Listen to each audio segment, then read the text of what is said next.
காலைதோறும் புதியவை நம் வாழ்வின் ஆதாரம். பிப்ரவரி 17.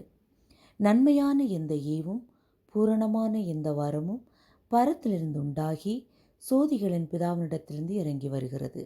யாக்கோபு 1:17. சமஜோ மால்கோக் என்பவர் போஸ்னியா நாட்டிலுள்ள ஜெசிரோ கிராமத்தை சேர்ந்தவர்.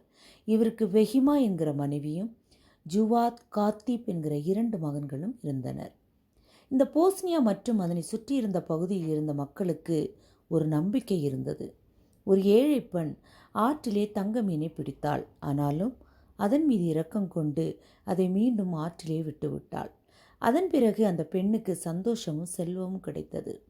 அவள் தங்க மீனை ஆற்றில் மீண்டும் விட்டதாலேயே அவளுக்கு செல்வம் கிடைத்ததாக அப்பகுதி மக்கள் நம்பினார்கள். எனவே அப்பகுதியில் தங்க மீன்களை மக்கள் வாங்கி ஆற்றில் விடுவது வழக்கம். ஒருமுறை மால்கோக் ஆஸ்திரியாவிற்கு பயணம் செய்து திரும்பிய போது தன்னுடைய மகன்களுக்காக 2 தங்க மீன்களை வாங்கி வந்தார். 2 ஆண்டுகளுக்கு பிறகு அங்கு போர் பதட்டம் ஏற்பட்டது. அதனால் கிராமத்தைச் சேர்ந்த ஆண்கள் மட்டும் அங்கு போர் செய்ய இருந்தனர். பெண்களும் குழந்தைகளும் பாதுகாப்பான இடங்களுக்கு அனுப்பி வைக்கப்பட்டார்கள். அந்த போரில் ஜெசிரோ கிராமம் முற்றிலுமாக அழிக்கப்பட்டது. மால்கோக் கொல்லப்பட்டார். திரும்பி வந்து பெஹிமா பார்த்தபோது எல்லாம் பாழாய் கிடந்தது.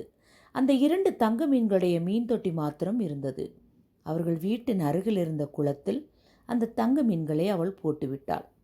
சிறிது காலம் வேறு இடங்களில் வசித்தார்கள். ஆனாலும் அவர்களுக்கு சரியான சூழல் இல்லாததால் மீண்டும் ஜெசிரோ கிராமத்திற்கு பெஹிமா தன்னுடைய மகன்களை அழைத்து வந்தாள். அனைத்தும் பாழாய் கிடந்த அந்த கிராமத்தில் அவர்கள் வீட்டின் அருகில் இருந்த குளத்தில் அநேக தங்க மீன்கள் பிரகாசமாக துள்ளி கொண்டிருப்பதை பார்க்க முடிந்தது. உடனே பெஹிமா தன் கணவர் கொடுத்த அந்த பரிசை நினைத்து பார்த்தாள்.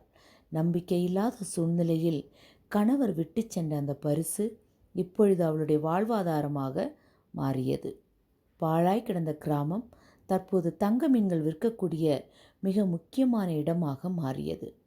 1998ஆம் ஆண்டு மால்கோக் இல்லம் மீண்டும் அதே இடத்தில் கட்டப்பட்டது.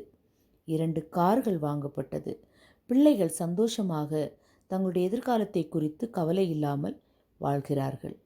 தேவன் நமக்கு கொடுக்கக்கூடிய தாளந்துகள், ஆசீர்வாதங்கள், அவருடைய கிருபை, இரக்கம் யாவும் பாழாய் கிடக்கிற நம்முடைய வாழ்க்கையை ஆசீர்வாதமாக மாற்றுகிறார். வாழ்வின் ஆதாரம் இயேசு. ஜெபம்.